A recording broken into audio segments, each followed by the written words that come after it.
Nah, pertemuan kali ini menindaklanjuti pertemuan-pertemuan sebelumnya.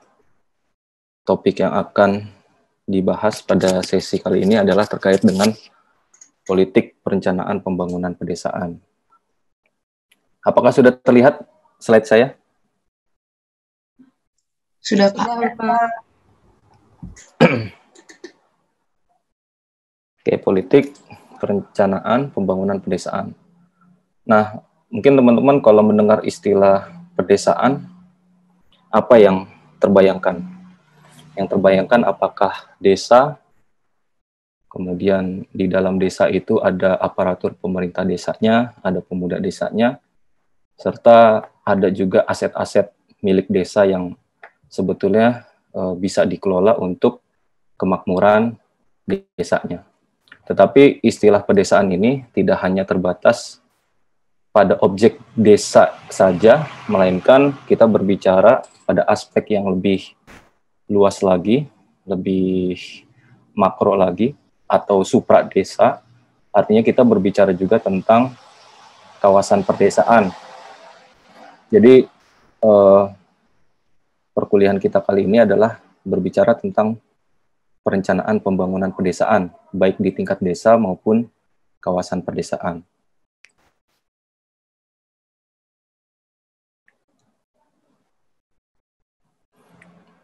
Nah, di dalam perkuliahan kali ini akan ada 3 sub pokok bahasan atau 3 poin yang akan disampaikan dan kita cermati bersama. Yang pertama terkait dengan fakta empiris atas realitas yang berlangsung perihal perencanaan pembangunan pedesaan.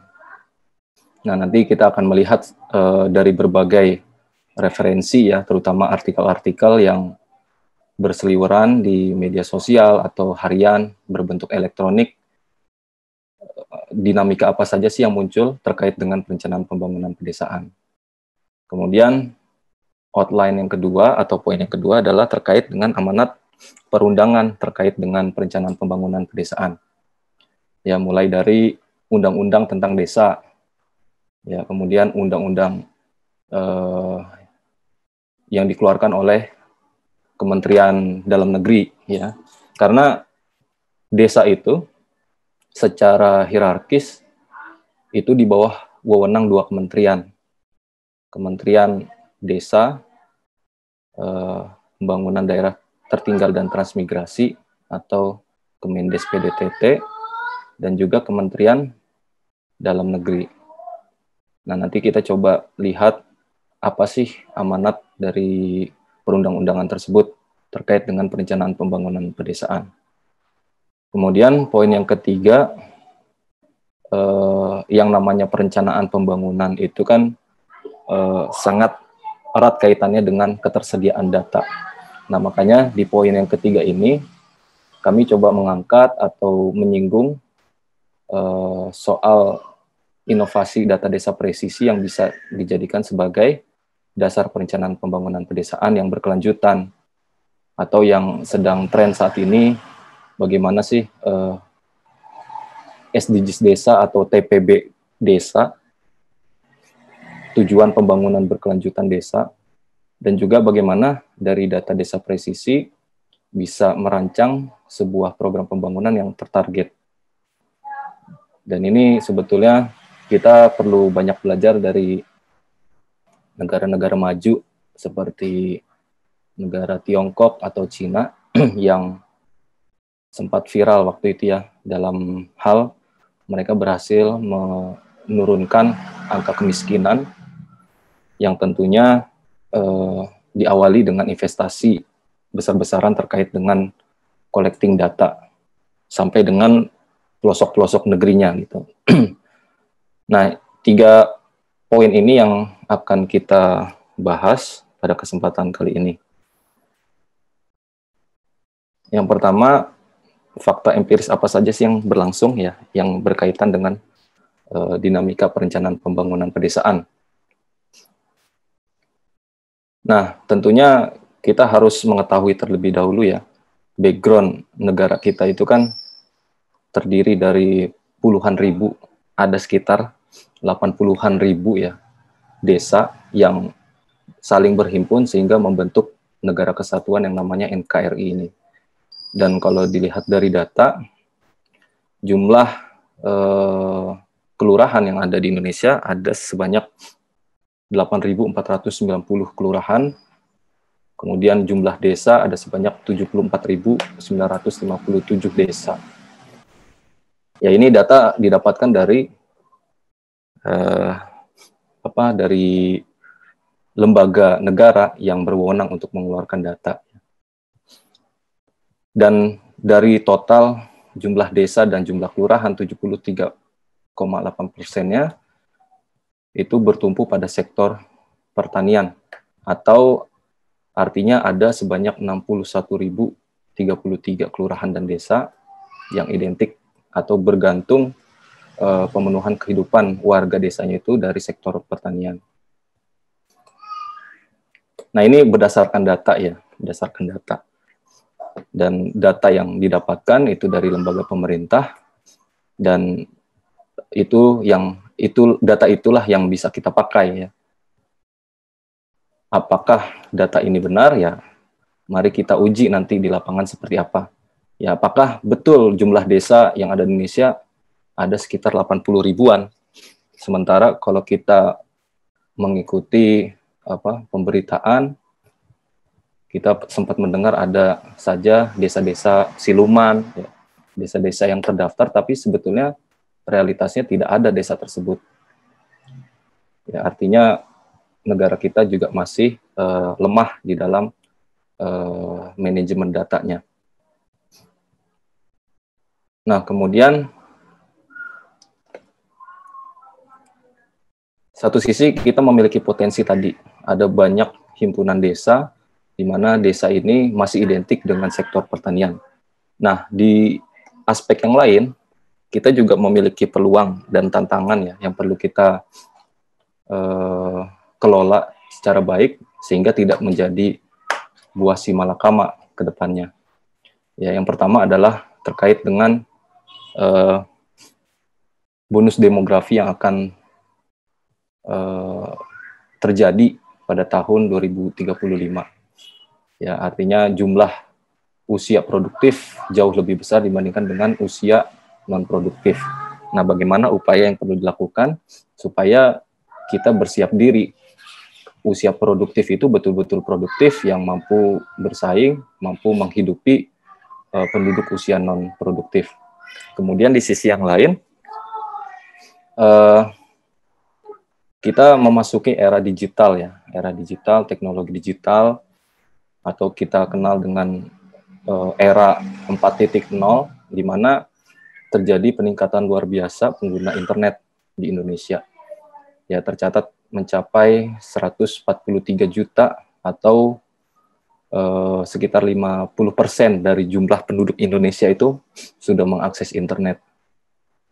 Nah, ini kita perlu berbangga ya dengan jumlah yang sangat besar tersebut, tetapi kita juga perlu mengkritisi sejauh mana 50% jumlah penduduk Indonesia ini memanfaatkan internet ya. Apakah sudah masuk pada hal-hal yang produktif atau semata-mata hanya kegiatan-kegiatan yang konsumtif semata.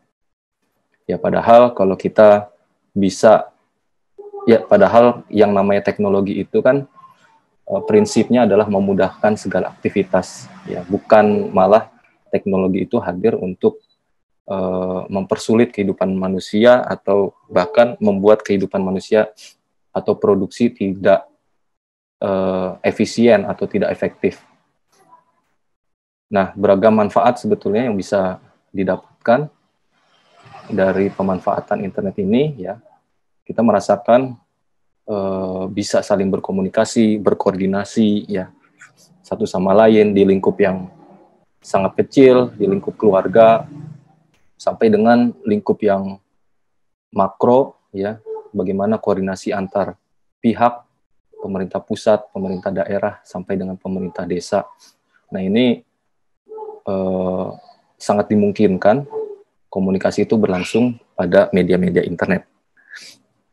Dan kehadiran teknologi digital juga memberikan kemudahan dalam proses transaksi jual beli, ya, transportasi, kemudian bahkan di aspek pendidikan sekalipun, ya, seperti ya proses saat ini kita menjalani proses belajar mengajar melalui aplikasi digital. Nah, tentunya data-data tadi itu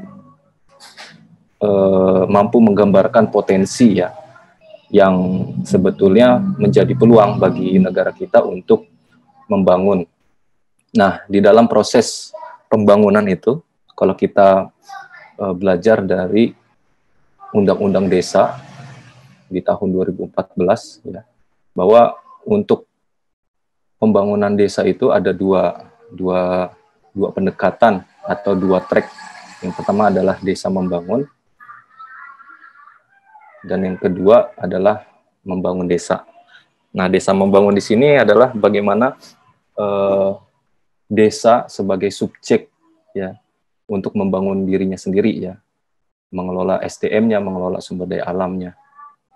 Kemudian pendekatan membangun desa ini adalah pendekatan yang dilakukan oleh pemerintah supradesa, ya, untuk mempercepat proses pembangunan yang berlangsung di desa melalui pendekatan pembangunan kawasan pedesaan. Nah, kalau kita cermati dari berbagai berita atau harian di internet, yang namanya rencana pembangunan jangka menengah desa atau yang disingkat RPJMDes itu 80% di dalam proses pembuatannya itu copy paste. Nah, ini saya sering mendengar, ya, kalau Pak Sofyan sering bercerita bahwa beliau pernah menjadi juri untuk menilai desa-desa berprestasi di Kabupaten Bogor. Nah, desa yang menjadi juara pertama itu ternyata RPJMDes-nya itu copy paste. Nah, ini kan sebetulnya perlu menjadi perhatian, ya.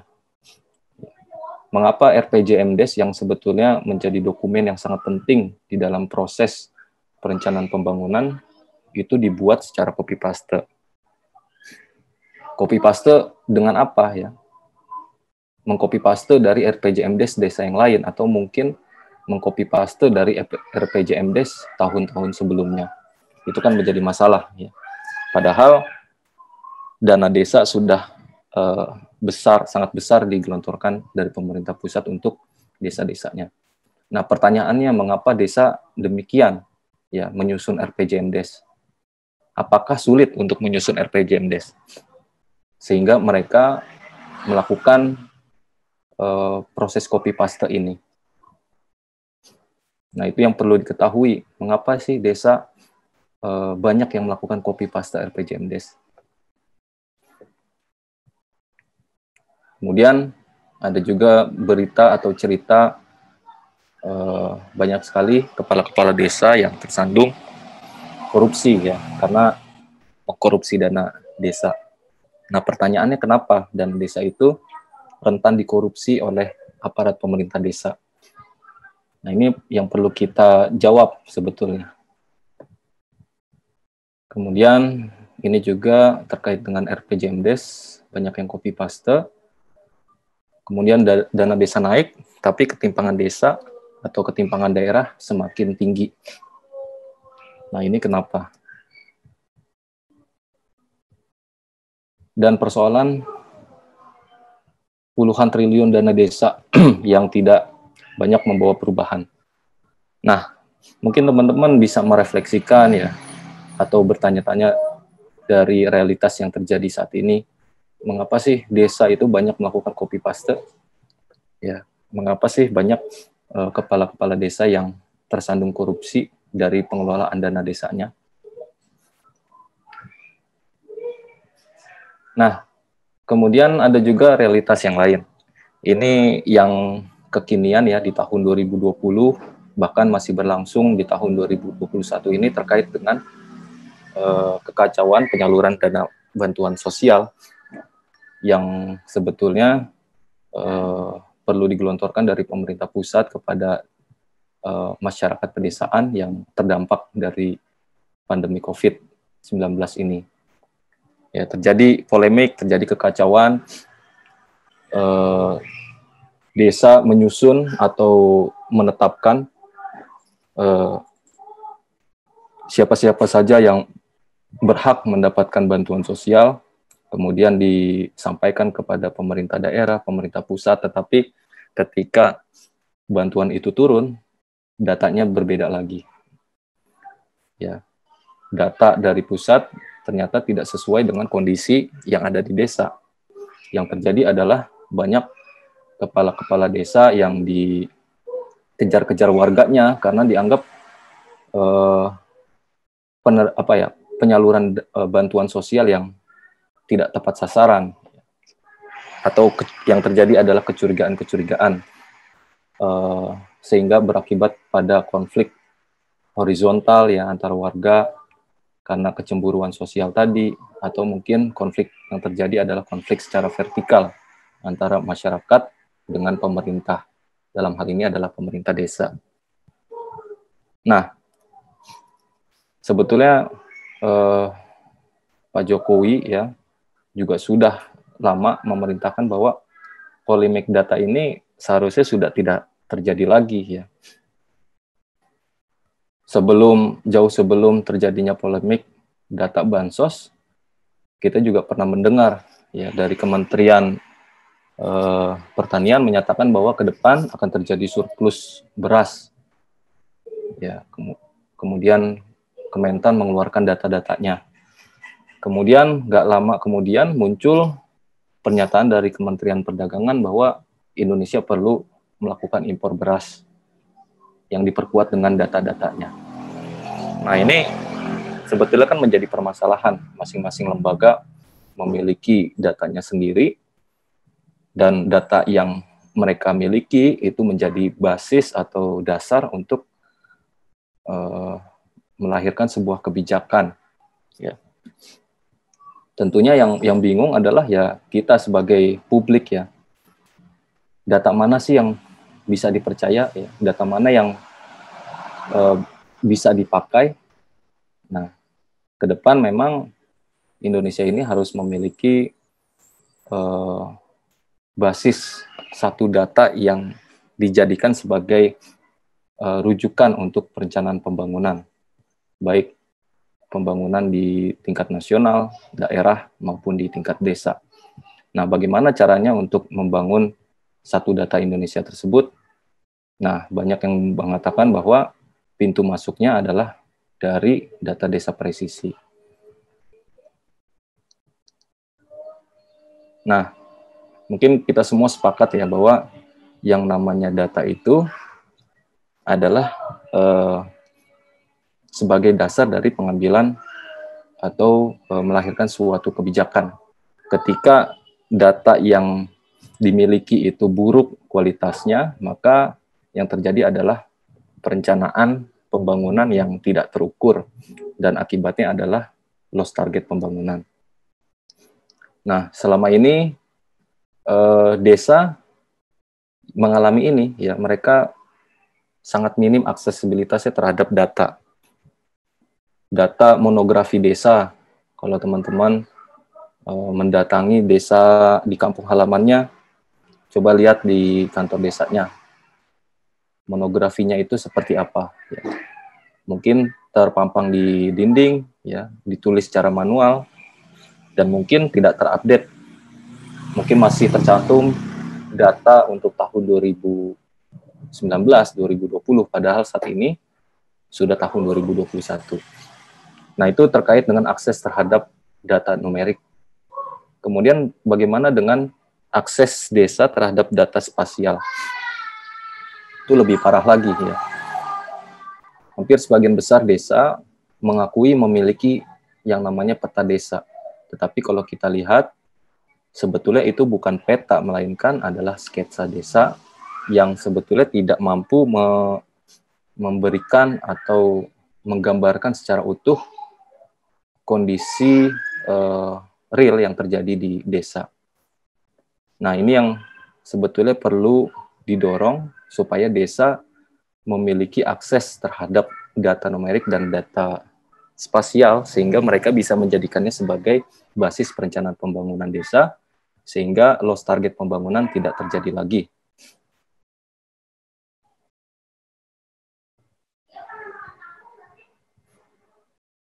Nah, ini ada juga realitas yang lain ya. Dan ini ada kaitannya juga dengan data ya. Data sapi pemerintah beda-beda, ini kata BPS ya. Dan ini mengakibatkan perencanaan pembangunan yang tidak tepat sasaran. Ya, padahal kalau kita belajar dari perusahaan besar yang namanya Google, yang menyediakan beragam aplikasi, dan itu gratis siapapun memakainya. Ya, ternyata di dalam ilmu teknologi digital, yang namanya ketika suatu barang atau suatu teknologi itu digratiskan, maka sebetulnya adalah kita sebagai konsumen itu adalah produknya. Artinya ketika kita gratis menggunakan Google, kita gratis menggunakan Facebook, WhatsApp, itu artinya ya kita sebagai produk mereka. Ya, mereka memanen data-data kita, data tren kita, sehari-hari kita itu seleranya apa, makannya di mana. Ya, kita kalau belanja pakaiannya apa, kemudian interest kita apa. Nah, itu data yang didapatkan oleh mereka untuk kemudian mereka merancang suatu teknologi yang baru mungkin, atau merancang suatu program-program yang baru yang tentunya bisa berdampak bagi pengakumulasian modal ke depannya. Nah, sebetulnya negara juga harus banyak belajar bahwa supaya negara itu kuat, artinya ya kita harus berdaulat akan data. Nah, melalui apa? Banyak yang mengatakan bahwa pintu masuknya dari data desa presisi. Oke, itu tadi subbab yang pertama terkait dengan fakta empiris dan realitas yang berlangsung terkait dengan perencanaan pembangunan ya sebagai dampak dari ketersediaan data yang ada. Nah, untuk subbab bahasan yang kedua adalah terkait dengan amanat perundangan tentang perencanaan pembangunan pedesaan. Nah, tadi saya sudah menyinggung di awal bahwa yang namanya pedesaan itu berbicara tentang desa dan juga kawasan pedesaan. Di mana di dalam Undang-Undang Nomor 6 tahun 2014 tentang desa, itu ada dua pendekatan yang digunakan di dalam proses pembangunan. Yang pertama adalah desa membangun, yaitu kewenangan ada di desa untuk membangun dirinya sendiri, dan ada pendekatan membangun desa di mana ada kewenangan pemerintah supradesa untuk mempercepat pembangunan di desa. Nah, ini tertuang di dalam undang-undang tersebut pada bab 9 tentang pembangunan desa dan pembangunan kawasan pedesaan. Nah, ini teman-teman juga sudah banyak belajar lah dari mata kuliah sebelumnya seperti mata kuliah KOK ya, kemudian mata kuliah kelembagaan ekonomi pedesaan, kalau nggak salah teman-teman sudah belajar ya bagaimana yang namanya membangun kawasan pedesaan itu tujuannya adalah untuk mempercepat ya sebagai katalis untuk percepatan pembangunan di desa. Dan ini wewenangnya adalah pemerintah pusat, pemerintah kabupaten, dan juga kerjasama antar desa. Sementara untuk desa membangun, di mana desa sebagai subjeknya sendiri untuk membangun desanya, subjek-subjeknya itu yaitu pemerintah desa melalui apa? Melalui musyawarah desa dan tentunya melibatkan partisipasi masyarakat. Dan ini semua menjadi landasan atau arah kegiatan pembangunan mulai dari pemerintah pusat, provinsi, kabupaten, kecamatan, sampai dengan desa. Nah, pertanyaannya, bagaimana caranya desa untuk merancang program pembangunannya sendiri dan bagaimana supradesa bisa merancang program pembangunannya untuk kawasan pedesaan. Apakah ada kaitannya dengan ketersediaan data? Bagaimana jadinya kalau pendekatan desa membangun dan membangun desa itu tidak didasari dengan data yang kuat? Nah, ini kelanjutannya. Jadi memang Undang-Undang Desa ini berbicara tentang desain hibrida ya, dua pendekatan tadi. Bagaimana pendekatan desa membangun dan membangun desa. Ini skema kawasan pedesaan. Jadi Undang-Undang Desa tahun 2014 nomor 6 ini mengamanahkan bahwa ada skema pembangunan kawasan pedesaan, di mana ruang lingkup pembangunan kawasan pedesaan itu ada 5 poin. Yang pertama adalah penyusunan tata ruang partisipatif. Kemudian yang kedua adalah pusat pertumbuhan terpadu antar desa. Yang ketiga, penguatan kapasitas. Yang keempat, kelembagaan dan kemitraan. Yang kelima, infrastruktur antar desa. Nah, poin-poin inilah yang menjadi ruang lingkup pembangunan kawasan pedesaan, di mana ketika 5 poin ini didorong, ya, maka yang terjadi adalah percepatan pembangunan di pedesaan. Dan 5 poin ini harus tertuang di dalam sebuah dokumen yang namanya Rencana Pembangunan Kawasan Pedesaan, atau yang kita istilahkan sebagai Master Plan Rencana Tapak Kawasan Pedesaan. Nah, di tingkat kawasan pedesaan, ya di tingkat kabupaten itu bisa jadi terbentuk beberapa kawasan pedesaan. Nah, pembentukan kawasan pedesaan di kawasan yang satu itu tertuang di dalam dokumen yang namanya Master Plan Rencana Tapak Kawasan Pedesaan. Nah, kawasan pedesaan yang terbentuk di kawasan A ini itu terdiri dari beberapa desa yang memiliki kesamaan potensi, kesamaan komoditas unggulan, kesamaan background sosial ekonomi masyarakat, serta budayanya. Nah, dan juga kesamaan hamparan. Jadi, desa-desa yang bisa membentuk kawasan pedesaan itu adalah desa-desa yang saling berhimpitan secara spasial. Nah, kemudian ada juga di dalam satu kabupaten bisa dibentuk kawasan-kawasan pedesaan yang lain, yang tentunya memiliki potensi yang berbeda daripada kawasan pedesaan sebelumnya. Kemudian kawasan pedesaan yang terbentuk di kawasan B ini itu juga nanti tertuang di dalam Master Plan Rencana Tapak Kawasan Pedesaan. Nah, gabungan dari beberapa kawasan pedesaan di lingkup kabupaten itu nanti akan ada dokumen lainnya yang dinamakan RPKP, Rencana Pembangunan Kawasan Pedesaan, dan ini dibuat secara partisipatif tadi, melibatkan berbagai desa, melibatkan berbagai pelaku usaha di desa, kemudian dimusyawarahkan, musyawarah antar desa, kemudian diusulkan, kemudian dituangkan ke dalam dokumen-dokumen tadi, dokumen master plan, dokumen RPKP. Nah, tetapi dokumen RPKP ini itu juga harus sejalan atau sinergis dengan rencana pembangunan jangka menengah daerah atau rencana tata ruang daerah atau yang kita kenal sebagai RT/RW. Nah, kemudian dokumen-dokumen ini itu disahkan atau dilegalkan oleh bupati yang melalui peraturan daerah. Nah, ini adalah skema-skema yang dilakukan untuk merancang sebuah program pembangunan di tingkat kawasan pedesaan. Nah, pertanyaannya bagaimana merancang program pembangunan di tingkat desa? Ya, di tingkat desa juga sama, tetapi memang lingkupnya ya lingkup desa itu sendiri. Ya, diawali dengan musyawarah dusun, ya, kemudian musyawarah desa.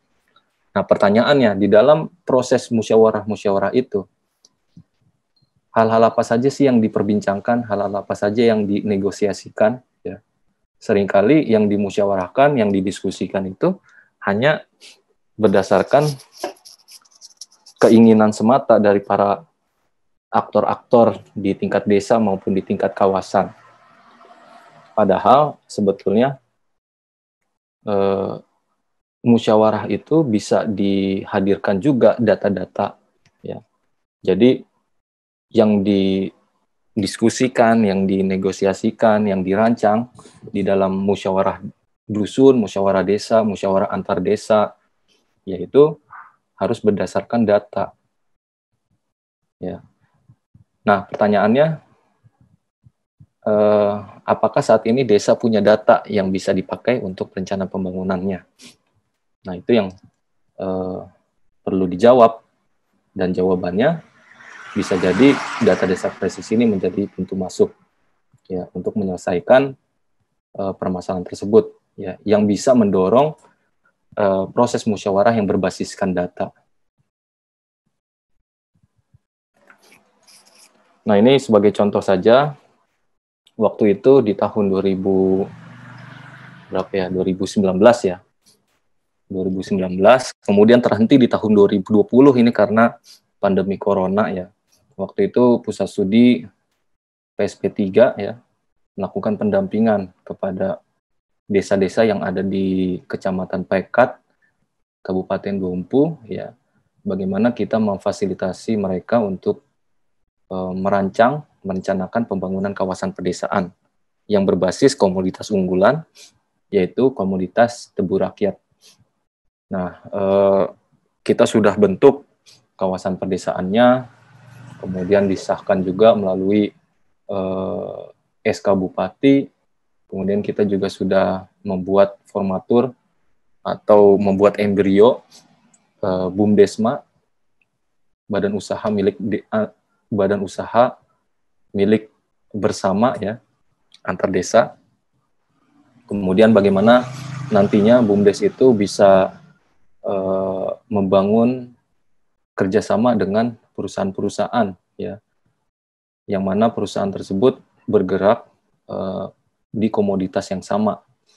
Ya, kebetulan di Kecamatan Pekat itu sudah ada industri pengolahan gula.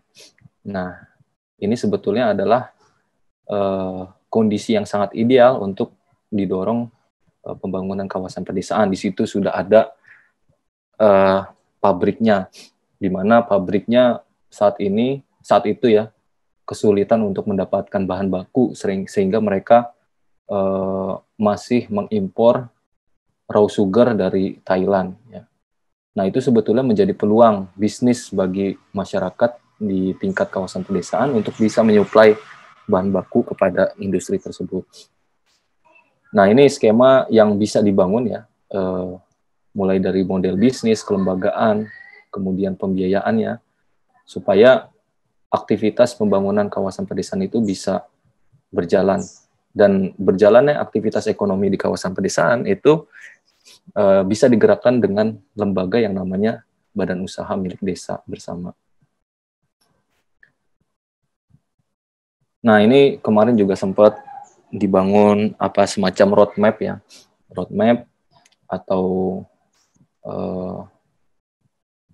timeline untuk program pembangunan di kawasan pedesaan, ya, diawali dengan studi sosial ekonomi.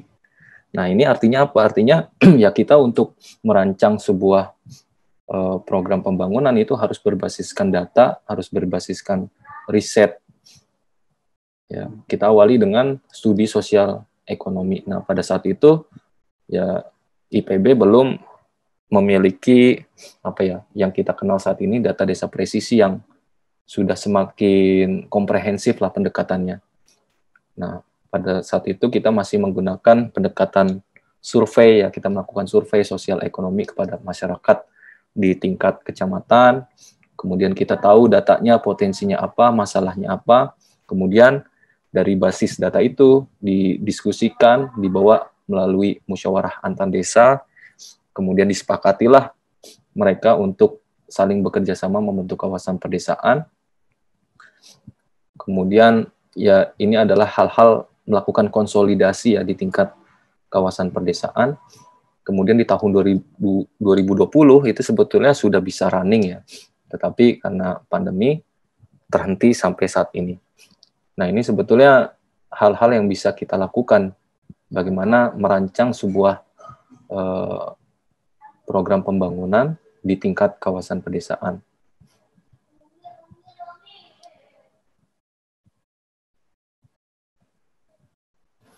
Nah, ini teman-teman juga mungkin sudah mengetahui ya bahwa cita-cita negara kita itu tertuang di dalam Undang-Undang Dasar. Ya. Tujuan didirikannya negara Indonesia itu adalah untuk mensejahterakan rakyat dan mencerdaskan kehidupan bangsa. Nah, untuk mencapai tujuan itu kan dibutuhkan program nasional. Program-program apa sih yang harus dibuat, dilakukan, atau diimplementasikan untuk mencapai tujuan tersebut, dan tentunya itu membutuhkan prakondisi kesiapan data, kemudian bagaimana kondisi dinamika sosial ekonomi yang berlangsung di tingkat nasional sampai di tingkat desa. Nah, ini sudah sejak tahun 1956 ya, founding father negara Indonesia, Presiden Soekarno itu bersama 500-an cendekia seluruh Indonesia itu sudah merumuskan bahwa yang namanya perencanaan pembangunan nasional itu harus diawali dari desa ya, melalui pendekatan apa? Pendekatan democratic rural development. Nah, democratic rural development itu hanya bisa tercapai ketika ada basis data ya yang kuat di tingkat desa. Nah, pertanyaannya mengapa data itu menjadi penting di era demokratis atau demokrasi saat ini? Siapapun bisa beropini, siapapun bisa memberikan pendapat, ya. Dan berbahaya ketika tidak memiliki data yang akurat. Nah, artinya yang perlu dipersiapkan terlebih dahulu ya untuk merancang sebuah perencanaan pembangunan itu adalah kita siapkan datanya. Nah, aspek-aspek apa saja yang perlu tertuang di dalam data? Ya, di dalam dokumen Depernas yang dibuat pada tahun 1959 itu ada 5 aspek ya, yang harus tertuang, yang harus dimiliki datanya oleh Indonesia, yaitu terkait dengan sandang pangan dan papan, pendidikan dan kebudayaan, kesehatan, pekerjaan dan jamsos, kehidupan sosial, perlindungan hukum dan HAM, sampai dengan infrastruktur dan lingkungan hidup. Nah, ini yang kita dorong IPB untuk memasukkan aspek-aspek ini di dalam pendekatan data desa presisi. Nah, kita sudah mengetahui ya bahwa untuk merancang sebuah program pembangunan itu sangat dibutuhkan data. Ya. Sehingga dari data yang akurat itu bisa mendorong terjadinya pembangunan yang berkelanjutan atau tertarget. Nah, pertanyaannya, apakah sejauh ini pembangunan kita sudah berkelanjutan? Apakah sejauh ini pembangunan kita sudah tertarget? Nah, kalau pembangunan kita sudah berkelanjutan dan juga sudah tertarget, artinya fakta-fakta empiris yang di awal tadi itu tidak akan muncul ya. Ketika fakta atau permasalahan atau polemik tadi muncul, artinya ya kita belum berkelanjutan di dalam proses pembangunan. Nah, itu berawal dari ketersediaan data di negara kita ya. Data itu dibangun secara top down. Mulai dari data yang dibuat ya atau dibangun oleh BPS, baik itu Sensus, Susenas, Podes, atau survei-survei sesuai dengan kebutuhan, pendekatan yang dilakukan itu adalah top down, di mana warga desa itu hanya sebagai objek dari proses pembangunan data. Kemudian tidak hanya BPS, kementerian-kementerian yang lain juga sama. Sebagai contoh, Kementerian Dalam Negeri melalui Prodeskelnya, kemudian kementerian-kementerian teknis ya seperti Kementan ya, dan lain-lain yang bergerak di bidang produksi untuk mengetahui sejauh mana sih produksi-produksi komoditas yang ada di Indonesia, dan itu pendekatannya top down. Nah, seharusnya ke depan ya, dan sudah saatnya data itu dibangun secara bottom up ya, dimulai dari desa. Ya karena apa? Karena tadi di awal itu kita sudah mengetahui bahwa Indonesia itu terbentuk dari himpunan desa. Ketika desa-desa itu membangun datanya sendiri, artinya secara agregat, yaitu menjadi data nasional, dan itu bisa dipakai oleh berbagai pihak. Nah ini pertanyaan mengapa data itu penting ya di dalam perencanaan pembangunan desa. Yang pertama, kualitas data itu menentukan keberhasilan atau kegagalan pembangunan desa. Yang kedua, data itu menentukan ketepatan perencanaan, implementasi, sampai dengan monitoring evaluasi pembangunan. Yang ketiga, data itu mampu mempotret atau menampilkan kondisi potensi desa secara detail dan juga sesuai dengan kondisi yang saat ini berlangsung, ya, atau juga kondisi existing di tingkat rumah tangga. Nah, pertanyaannya, apakah sudah ada data yang mampu memotret potensi desa? Ya, apakah semua desa saat ini sudah bisa mengetahui potensi desanya secara utuh dan detail? Nah, ini yang perlu kita dorong ya. Artinya dengan pendekatan spasial, dengan pendekatan sensus, hal-hal ini bisa tercapai. Kemudian dengan data kita bisa memastikan ukuran pembangunan desa yang tepat. Dan terakhir, dengan kehadiran data, maka itu menjadi ruang bagi pemuda desa dan warga desa untuk mengimajinasikan dan berkreativitas untuk membangun desanya. Nah, ini pengalaman kami juga di dalam membangun data desa presisi yang melibatkan masyarakat desa.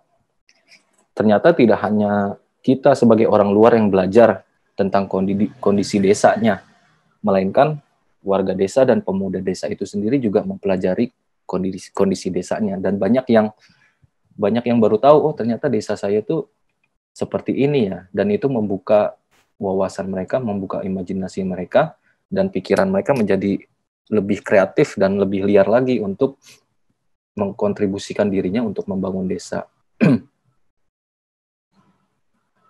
Nah, ini ada banyak ukuran-ukuran ya yang dibangun oleh negara. Ada yang namanya indeks kemandirian desa, ada indeks demokrasi Indonesia, kemudian tingkat perkembangan desa dan kelurahan, indeks desa membangun, indeks pembangunan desa, indeks kesulitan geografis, indeks risiko bencana, dan lain sebagainya. Dan ini coba kami petakan waktu itu, ada sekian variabel, kemudian sekian indikator. Dan dari mapping ini coba kita tuangkan ya ke dalam pendekatan sensus data desa presisi, ya tentunya dengan mempertimbangkan variabel apa saja yang sensitif, indikator mana saja yang sensitif. Dan ini irisan-irisannya ya ada di bidang kesehatan, kesejahteraan, energi, ekonomi, komunikasi, pendidikan, dan lain sebagainya. Kemudian irisannya dari berbagai indeks-indeks tadi ya atau pengukuran tadi. Kemudian ini keterkaitannya ya antara indeks desa membangun dengan indeks kemandirian desa, itu ada sekian aspek yang sama-sama dibangun ya. Nomor 1 sampai dengan nomor 13. Kemudian indeks kemandirian desa dengan indeks pembangunan desa itu nomor 1, 2, 3, dan seterusnya. Nah, ini nanti silakan bisa dilihat atau dipelajari lebih jauh ya bagi teman-teman. Sebenarnya bisa nggak sih kita menyusun sebuah pengukuran ya dari beragam pengukuran ini gitu untuk membangun indeks kemandirian desa. Itu ada instrumennya sendiri. Kemudian indeks desa membangun ada instrumennya sendiri. Untuk membangun indeks demokrasi Indonesia itu ada instrumennya sendiri. Nah, yang perlu kita pikirkan adalah bagaimana dengan satu instrumen kita bisa mengukur berbagai indeks ini. Nah, sebetulnya itu prinsip yang tengah dibangun oleh IPB ya di dalam pendekatan data desa presisinya. Nah, ini adalah hasil dari identifikasi ada aspek kunci dan sensitif yang ini perlu dibangun di dalam data desa presisi. Ya, artinya dengan menghadirkan ini dalam data desa presisi itu bisa menjawab kebutuhan data dari berbagai indeks tadi. Ya, pada aspek kesehatan, hal yang perlu diketahui atau digali adalah terkait dengan akses masyarakat terhadap pelayanan kesehatan, kemudian kondisi kesehatan warganya, asupan gizi masyarakatnya, kemudian keberadaan sarana kesehatan dan lain sebagainya, sampai dengan aspek yang lain. Nah, aspek keamanan, kebencanaan, infrastruktur, pemerintahan, politik, sosial. Nah, ada sekian aspek dan itu tertuang di dalam aplikasi Merdesa, ya, aplikasi yang digunakan untuk sensus di dalam pendekatan data desa presisi. Nah, tadi kita sudah mengetahui ya bahwa kualitas dari pembangunan itu sangat bergantung dengan kualitas dari data yang dimiliki. Nah, yang perlu kita dorong adalah bagaimana kita bisa mendidik warga desa untuk memiliki atau melakukan membangun data desanya sendiri, tentunya dengan kita sebagai perguruan tinggi mendampingi mereka. Perguruan tinggi memiliki tridharma, yaitu pendidikan, penelitian, dan pengabdian. Nah, bagaimana inovasi yang dimiliki perguruan tinggi itu bisa secara inklusif diterapkan di tingkat masyarakat, dalam hal ini diterapkan oleh desa. Sehingga ketika desa mandiri untuk membangun datanya, maka ke depan mereka sangat dimungkinkan untuk merancang suatu pembangunan desa yang lebih tepat sasaran, tertarget, dan berkelanjutan.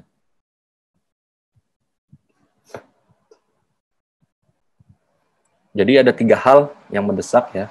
Yang pertama adalah melakukan aksi vokasi, ya, melakukan transfer knowledge kepada berbagai pihak, baik pihak pemerintah desa atau perguruan tinggi yang lain ya.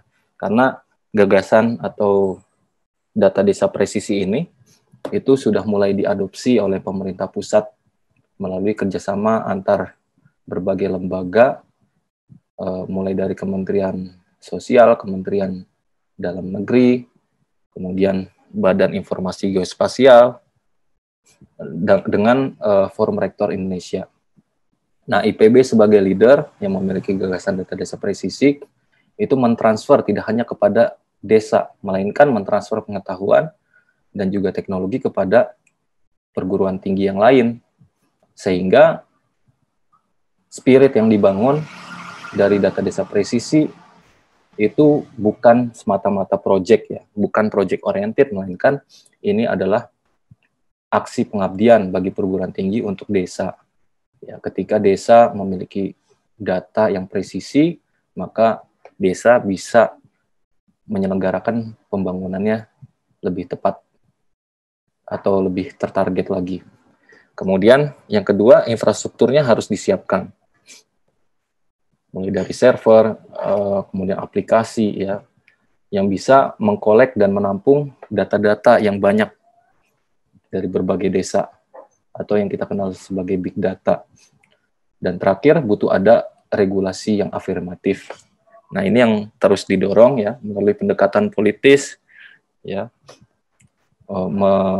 melakukan audiensi ke berbagai pihak ya, berkomunikasi dengan berbagai pihak, BIG, kementerian, bahkan dengan pemerintah kabupaten, dan dari pihak-pihak yang diaudiensi terkait dengan data desa presisi, itu responnya sangat baik dan sangat mendukung, dan seharusnya data desa presisi ini menjadi pintu masuk untuk tercapainya satu data Indonesia.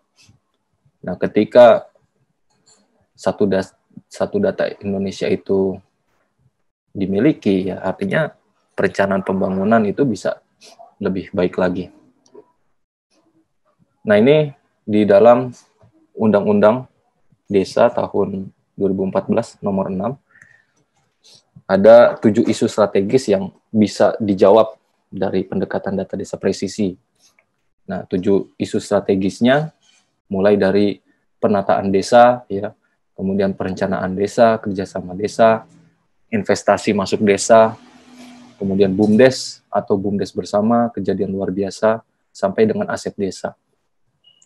Dan 7 isu strategis tersebut itu bisa jawab dengan data desa presisi. Karena apa? Karena data desa presisi itu bisa menyediakan peta-peta tematik, ya, sebagai sebagai instrumen untuk mendorong terjadinya transparansi dan akuntabilitas, ya, di dalam membangun tata ruang desa. Ya, kemudian ini sudah pasti bahwa dengan kehadiran data yang akurat, maka perencanaan itu menjadi lebih tepat sasaran lagi, lebih tertarget. Kemudian kerjasama antar desa, ya, ini berbicara tentang kawasan perdesaan.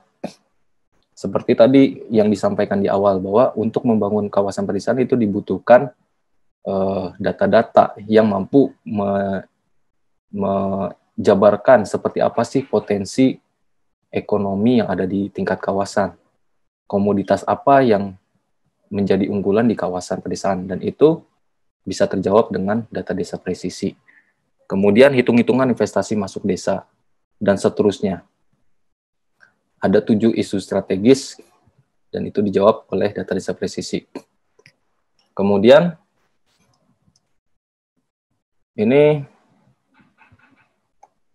urgensi data desa presisi yang berkaitan dengan tugas dan fungsi dari Kementerian Dalam Negeri, ya, yang tertuang di dalam Perpres nomor 11 tahun 2015, bahwa ada 6 urgensi data desa presisi untuk Kementerian Dalam Negeri, ya.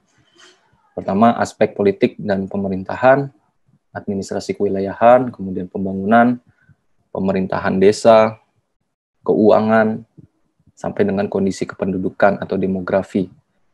Dan 6 aspek ini itu bisa terjawab dari pendekatan data desa presisi. Nah, kemudian data desa presisi juga bisa dijadikan sebagai basis perencanaan pembangunan agromaritim 4.0, ya, yang dicanangkan oleh IPB University, ya, untuk mendorong tercapainya agromaritim 4.0 di berbagai aspek, di berbagai bidang, hortikultur, peternakan, perikanan, sosial kemasyarakatan, dan juga kehutanan. Ya, pendekatan teknologi digital juga bisa dibangun. Dengan kehadiran big data, ya, kita bisa mengukur secara otomatis, ya, nilai tambah, efisiensi, kemudian mengukur potensi ekonomi di suatu desa, mengukur cadangan karbon, dan lain sebagainya. Dan itu sangat dimungkinkan kita bangun kecerdasan buatannya atau artificial intelligence-nya ketika sudah tersedia big data atau data-data.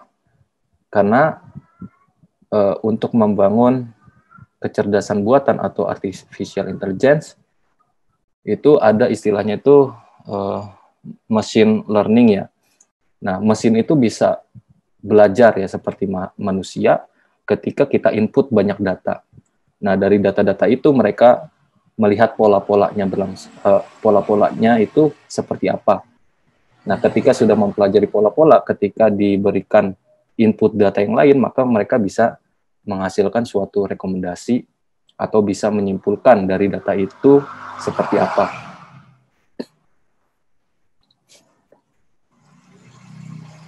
Nah, kemudian ini juga yang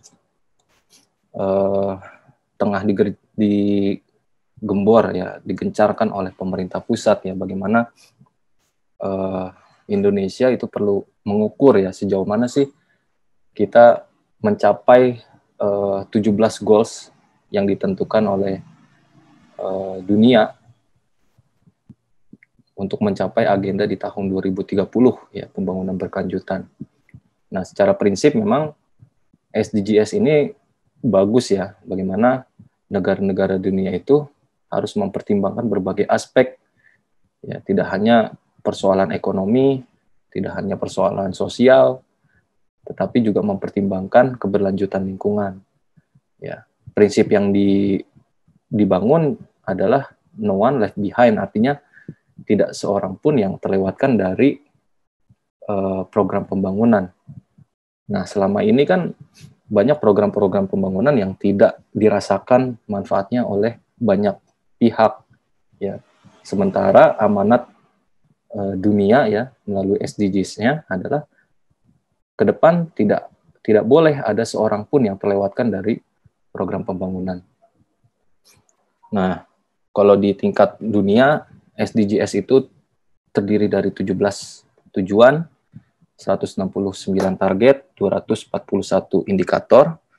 Nah, di Indonesia dibangun ada 17 tujuan, 169 target, dan 319 indikator.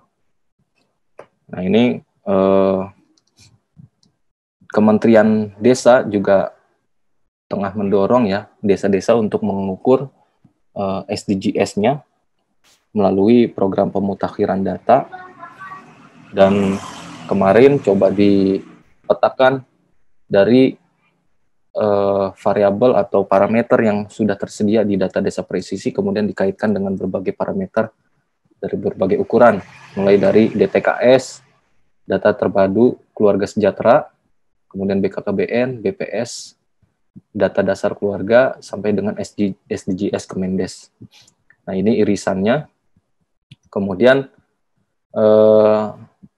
versi Bappenas itu juga ada sebanyak 286 parameter. Kemudian sementara indikator yang sudah muncul di data desa presisi itu ada sebanyak 96 parameter.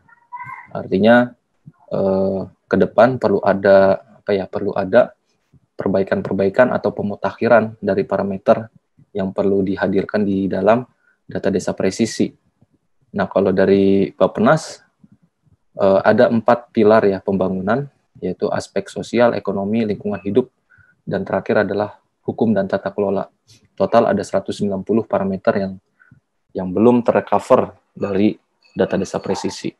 Nah, 190 ini memang ya lebih dikarenakan karena parameter yang dibangun itu arasnya aras makro ya. Sementara untuk data desa presisi, data yang dihimpun itu adalah data di aras mikro ya, unit analisis keluarga. Tetapi dengan pendekatan spasial itu sangat dimungkinkan. Ya, misalkan aksesibilitas masyarakat desa terhadap fasilitas pendidikan. Dengan pendekatan spasial kita bisa mengukur ya berapa besar sih aksesibilitas masyarakat terhadap pendidikan, aksesnya tingkat SD, SMP, SMA. Ya, apakah di desa tersebut sudah tersedia sekolah SMA? Ya. Atau kalau belum, biasanya masyarakat desa tersebut sekolahnya di SMA mana? Dan itu bisa terukur dari pendekatan spasial. Nah, kemarin juga IPB kita coba mengukur ya, membangun indikator dari data desa presisi untuk mengukur kondisi capaian SDGs desa. Dan ini kasus di 12 desa lingkar kampus. Kita bisa melihat capaiannya dari setiap goals ini. Ya, yang berwarna oranye ini kondisinya sangat kondisinya itu kurang baik. Yang merah ini sangat kurang baik. Nah, jadi ke depan memang ketika desa memiliki data desa presisi, mereka bisa menyusun capaian SDGs-nya sendiri. Dan dari hasil capaian SDGs-nya ini, mereka bisa memprioritaskan pembangunan apa sih yang seharusnya mereka lakukan. Mereka bisa merencanakan program pembangunan pada aspek yang mana. Tentunya pada aspek-aspek yang masih sangat minim capaiannya. Ya, apakah diprioritaskan untuk mendorong pencapaian goals yang keempat, yaitu terkait dengan kualitas pendidikan. Nah, dari data desa presisi ini bisa ditelusuri siapa saja sih keluarga-keluarga yang berkontribusi bagi rendahnya kualitas pendidikan ini, ya. Dan desa juga bisa melahirkan sebuah program, misalkan memberikan bantuan beasiswa, misalkan, atau program vokasi, meningkatkan keterampilan bagi masyarakat desanya, dan seterusnya. Nah, kemudian pemanfaatan yang lain atau tindak lanjut dari ketersediaan data di dalam proses perencanaan pembangunan, desa itu dimudahkan ya. Ini sebagai contoh kasus Desa Gelar Anyar. Mungkin teman-teman juga pernah mendengar kuliahnya dari Kades Gelar Anyar ya, di mata kuliah Sosio Ekosistem Digital kemarin tuh. Bagaimana mereka memanfaatkan data desa presisi untuk pengentasan kemiskinan di desanya. Nah, yang menarik adalah menurut Pak Kades Jenal itu, di tahun 2020 ada diberikan bansos sebanyak 1.900 untuk keluarga di Desa Gelar Anyar. Padahal jumlah kakaknya itu tidak mencapai 1.900, ya, jumlahnya hanya 1.300. Nah, basis data program bantuan sosial yang dimiliki pusat itu dari mana? Itu kan jadi masalah. Sementara ketika Desa Gelar Anyar memiliki data desa presisi, kemudian IPB membantu untuk mengukur berapa persen sih keluarga miskin di Desa Gelar Anyar, ternyata totalnya hanya 98 keluarga. Nah, dari profiling keluarga miskin yang disusun oleh IPB, itu diberikan kepada Pak Kades. Pak Kades, ini adalah hasil olahan profiling keluarga miskin. Silakan desa memverifikasi kembali, benar nggak hasil dari pengukuran IPB ini, ya. Apakah keluarga-keluarga tersebut betul-betul miskin? Nah, selanjutnya Pak Kades ini melakukan musyawarah dengan orang-orang yang teridentifikasi miskin tadi.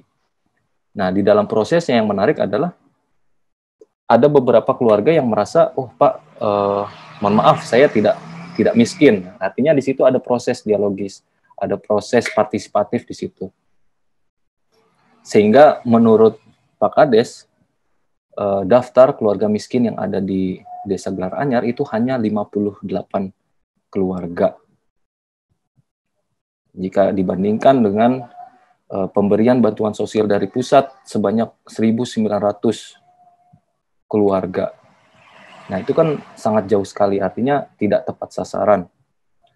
Atau dari realitas yang ada dari data desa presisi seperti ini, slide sebelumnya, mengakhiri tingkat kemiskinan dari 12 desa lingkar kampus, ini tidak ada yang berwarna kuning dan juga warna merah. Kemudian kasus di Desa Gelar Anyar, ternyata jumlah keluarga miskin itu hanya 58 keluarga. Lalu pertanyaan kita adalah, apakah benar ya selama ini kita belajar data bahwa Indonesia itu adalah negara miskin, ya? Atau yang selama ini kita pelajarin mungkin di mata kuliah sosped, oh ternyata desa itu identik dengan kemiskinan. Nah, dengan adanya data ini kita menjadi lebih kritis lagi ya. Apa benar desa itu identik dengan kemiskinan? Karena kalau berdasarkan data desa presisi, jumlah kemiskinan di Desa Gelar Anyar tuh segini loh. Kemudian berdasarkan ukuran SDGs 12 desa lingkar kampus, ini tidak ada yang berwarna oranye dan warna merah. Sebetulnya kalau teman-teman bisa mengakses ya di website, silakan dicek tuh desa. Nanti saya share deh, saya lupa alamatnya apa. Nah, di situ bisa dilihat capaian SDGs di setiap desa. Desa Dramaga, mengakhiri kemiskinan itu warnanya apa?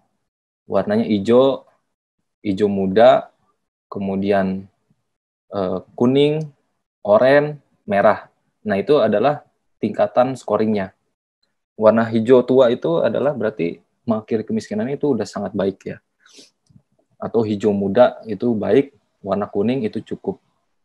Nah, yang ditampilkan dalam slide ini hanya ingin menampilkan yang warna oranye dan warna merah, yang kondisinya kurang dan sangat kurang. Nah, ternyata 12 desa itu capaian mengakhiri kemiskinannya sudah baik. Nah, dari situ, apakah selama ini yang kita ketahui bahwa pemerintah menyatakan bahwa negara kita banyak, ada sekian angka penduduk miskin, sekian angka keluarga miskin, yang hanya berupa angka ya. Sementara dengan data desa presisi, angkanya ada, kemudian wujudnya ada, materialnya ada. Oh, ini orangnya, rumahnya tuh ini.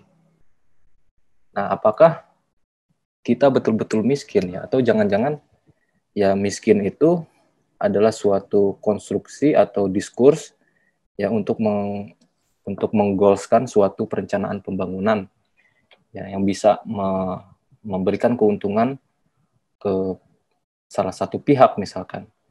Yaitu pemikiran kritis saja ya berdasarkan data yang kita miliki saat ini. Ya. Nah, silakan nanti teman-teman bisa merefleksikan juga ya. Nah, selain itu, dengan data, ya kita bisa dengan mudah melahirkan suatu program, sebagai contoh, program bantuan untuk rumah tidak layak huni. Ya. Ya, selama ini kan program tidak layak huni itu mungkin kadang-kadang hanya berdasarkan rekomendasi dari elit pemerintah desa semata, ya. Dengan data desa presisi menjadi semakin jelas lagi, ya kira-kira keluarga mana sih yang perlu mendapatkan bantuan rumah tidak layak huni, ya. Kondisi rumahnya seperti ini, ya. Kemudian lantainya dari kayu, dindingnya, ya kondisi rumahnya tergambarkan dengan baik, dan itu bisa menjadi basis data untuk program pembangunan di desa. Nah, mungkin demikian teman-teman sekalian yang bisa kami sampaikan pada perkuliahan hari ini terkait dengan politik perencanaan pembangunan desa, politik perencanaan pembangunan pedesaan. Demikian, terima kasih. Mungkin ada yang